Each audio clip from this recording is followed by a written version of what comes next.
안녕하십니까. 2023년 12월 28일 최병무의 팩트 시작하겠습니다. 오늘 국회 본회의에서 쌍특검법 처리가 됩니다. 통과가 확실시 되죠. 민주당과 정의당이 제안한 것이기 때문에 두 당의 의석수만 합쳐도 거의 180석 정도에 육박을 합니다. 무소속, 친야 무소속까지 합쳐서. 그럼 통과될 것은 확실시 되고요. 자, 이렇게 되면 이제 본격적인 수싸움이 시작이 되는 겁니다. 수싸움은 오늘 통과 이후부터 시작이 됩니다. 왜? 여당 내 전체적인 기류, 그리고 한동훈 국민의힘 비대위원장을 비롯해서 대통령실과 전부 다 이게 총선용 악법이다. 이렇기 때문에 총선을 앞두고선 도저히 이건 받아들일 수가 없다. 그러니까 결국은 제의 요구를 할 가능성이 있거든요. 아주 높죠. 그럼 이제 대통령이 제의 요구권을 행사해서 국회로 다시 논의해달라. 이렇게 보낼 가능성이 높습니다. 여기서부터 이제 언제 제의 요구를 하느냐, 그 표결은 또 언제 하느냐, 이런 것 때문에 이제 게임이, 양측의 게임이 시작된다는 거죠.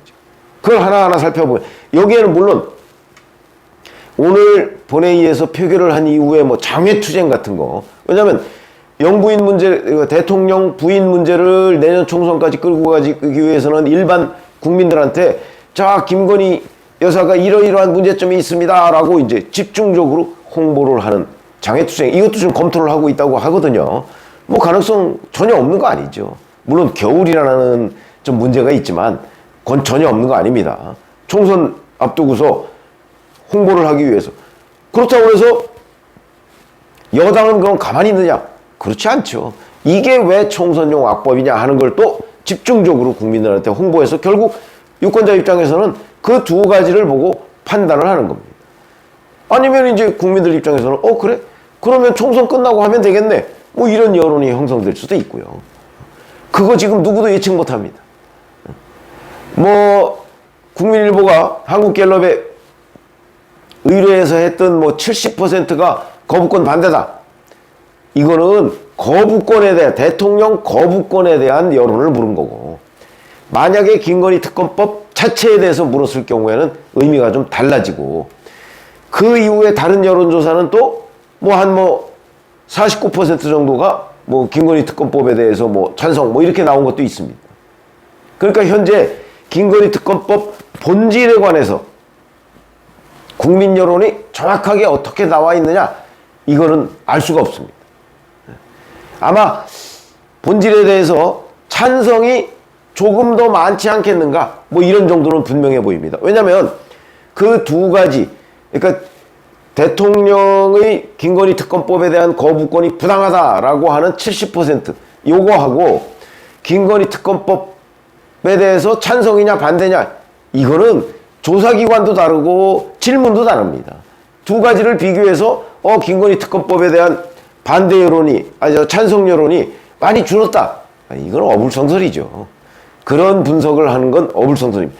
기관도 다르고 질문지도 다른데. 그러나 어찌됐든 간에 정확하게 지금 김건희 특검법에 관한 국민들의 생각이 어디에 있는지, 저도 그냥 막연하게 이런 것 저런 것들을 종합해보면 김건희 특검법에 대한 찬성이 조금은 많을 것이다. 이렇게 짐작은 되지만 앞으로 이제 여야 간의 공방을 벌여가면서 이 찬성 반대 국면은 바뀔 수도 있는 거죠. 격차가 더 벌어질 수도 있고요. 물론 당연히. 근데 게임은 거기서부터 시작되는 게 아니고 그건 별개로 하고 지금부터 이제 제의 요구와 관련한 게임이 시작되는 겁니다. 무슨 얘기냐면 오늘 국회에서 표결을 하면 이 표결한 법안을 정부에 이송을 합니다. 정부에 보내는데 정부에서는 15일 이내에, 헌법에 따르면 15일 이내에 법률안에 이의가 있을 때는 이의서를 붙여서 제의를 요구한다, 이렇게 돼 있습니다. 그러니까 이러이러한 이유로 국회에서 다시 논의해 주십시오 라고 대통령이 국회로 보내는 겁니다. 15일 이내에. 그러면 이제 그거를 국회에서 다시 표결을 하죠. 재적 과반수, 현재 국회 재적이 298명입니다. 과반수면 150석이죠. 전원 다 나온다고 했을 때 150명이 전원 다 나온다고 했을 때 3분의 2가 찬성을 하면 법안으로서 확정이 됩니다. 298명이 다 출석했다. 이럴 경우에 3분의 2는 199명입니다. 그러니까 지금 야권과 친야 무소속을 총동원하면 183석이라고 하니까 16명만 국민의힘과 친여 무소속에서 넘어오면 법안으로 확정이 됩니다. 대통령의 거부권이 무력화되는 거죠. 자, 그런데 여기에 맹점이 있습니다. 문제는 뭐 넘어오는 게 어느쯤 될까요? 15일이니까 아마 15일을 꽉 채울 겁니다. 대통령실에서. 그러면 오늘 표결해서 내일쯤 이송하고 그러면 15일쯤 되면 내년 1월 한 뭐 12일, 3일 이때쯤 되는데 13일이 또 토요일입니다. 그럼 토요일, 일요일 제외하고 뭐 이렇게 되다 보면 한 15일쯤 그때쯤에 제2요구를 한다. 꽉 채워서 15일간을 제2요구를 한다. 그럼 그때부터 이제 국회가 다시 뭐 임시회를 열어서 1월 임시회는 원래 안 하지 않습니까? 열어서 이걸 어떻게 할 거냐 이걸 연구를 해야 되는데 대통령이 제2요구를 했을 때 며칠 내에 이걸 표결에 붙여야 된다. 이 조항이 없습니다. 이거는 그러니까 민주당 마음대로 하는 겁니다. 민주당이 다수당이니까. 그러니까 1월 한 15일쯤에 대통령으로부터 제2요구가 왔을 경우에 극단적으로 얘기하면 16일 날 할 수도 있고 2월로 넘길 수도 있고 3월로 넘길 수도 있습니다. 여기에 또 게임이 등장한다는 거죠.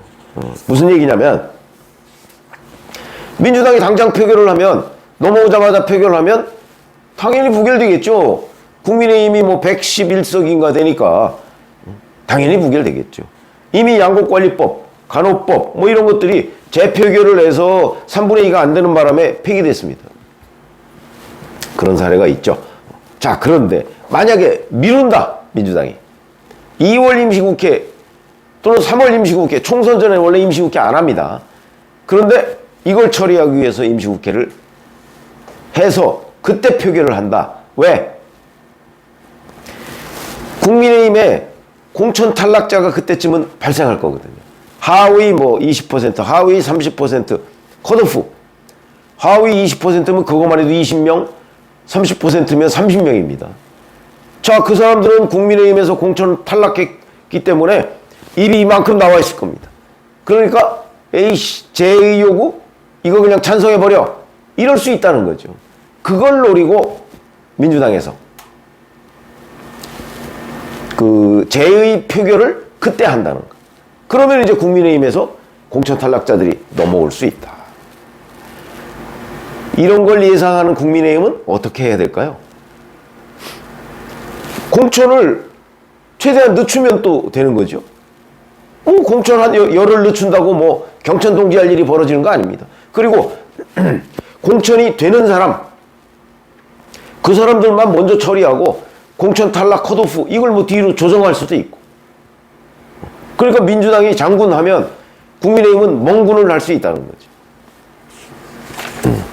그렇게 본다면 민주당은 이제 국민의힘의 공천 탈락자들 뭐 이런 사람들이 이제 김건희 특검법에 찬성할 가능성을 염두에 두고 최대한 미루려고 할 것이고 국민의힘은 거기에 대응해서 만약에 그게 우려가 된다면 공천을 조금 미루면 되는 것이고 이게 이제 서로 게임의 법칙이죠. 그런데 여기서 아니면 공천 물갈이를 이것 때문에 최소화할 수도 있죠. 뭐 40명을 해야 될 거를 뭐 한 20명 선으로 줄인다든가 그럴 수도 있습니다. 김건희 특검법을 막으려면 그런 거고. 자, 그러면 국민의힘의 공천 탈락 현역 의원 이 변수만 있느냐? 그렇지 않습니다. 민주당은 뭐 공천 탈락 안 하나요? 그럼 민주당도 그 시점에 현역 의원 친명 원외들의 도전을 받는 현역 의원들이 대거 탈락했다. 그러면 그 사람들이 뭐가 좋다고 김건희 특검법 나와서 찬성하겠습니까? 아예 국회에 안 나오거나 아니면 나와도 그냥 반대. 지금 총선인데 무슨 어차피 총선용 특검 뭐 뻔한 거잖아? 반대. 이럴 수도 있습니다. 그러니까 국민의힘 현역 의원들 중에 공천 탈락한 사람이 민주당에 동조할 가능성과 마찬가지로 민주당에서 공천 탈락한 현역 의원이 국민의힘에 동조할 가능성도 여전히 있습니다. 더군다나 거긴 비명계도 있지 않습니까? 비명계들이 뭐가 좋다고 이재명 지도부가 지금 드라이브를 걸고 있는 그 방향으로 찬조 출연하고 치어리더 역할을 해야 되겠느냐. 그런 생각을 비명계가 하고 있지 않을까요? 그렇기 때문에 정말 변수가 많은 겁니다. 민주당의 공천 탈락자, 이 변수도 있는 겁니다. 그것도 게임의 하나의 변수가 되겠죠. 그런 거고요. 또 하나 변수가 있습니다.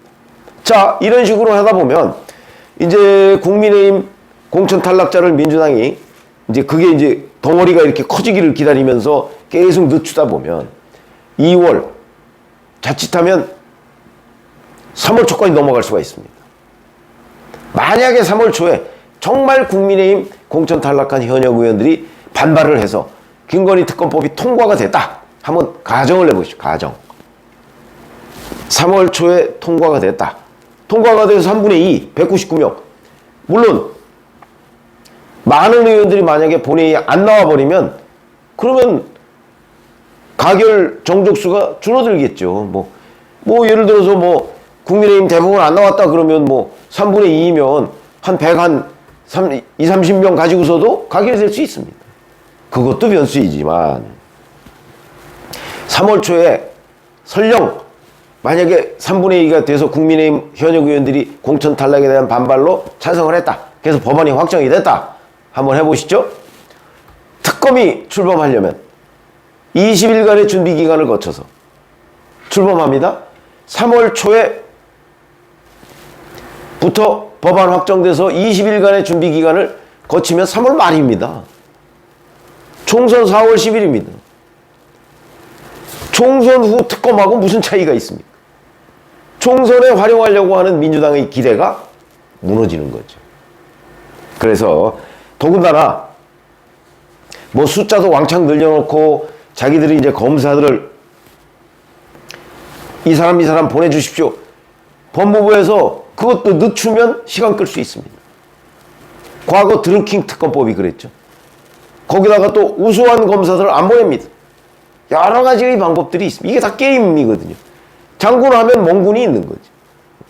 자, 이렇게 되면 결국 늦추다 보면 그러니까 뭔가 국민의힘 공천 탈락자들의 변심을 이끌어내기 위해서 최대한 공천 탈락자가 많을 때를 선택하다가 보면 자칫 잘못하면 총선 전에 특검이 출범을 못할 수도 있고 출범을 하더라도 브리핑을 할 내용이 출범하자마자 뭐 바로 김건희 여사 부를 수는 없는 거 아닙니까?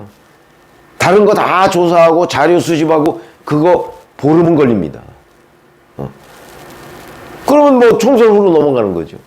이건 역시 여야 간에 서로 수싸움이다.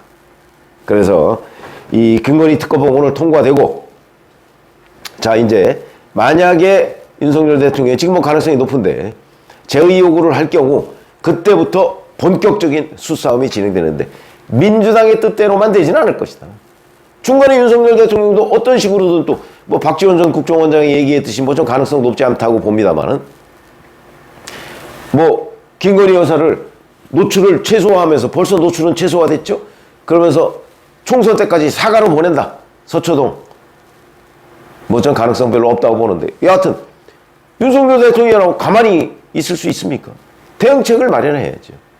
그런 것도 하나의 변수가 될 수 있고 지금부터 오늘 본회의 통과 이후에 본격적인 여야 간의 수싸움이 전개될 것이다. 매우 흥미로운 대목이다. 이렇게 말씀을 드릴 수 있습니다. 고맙습니다.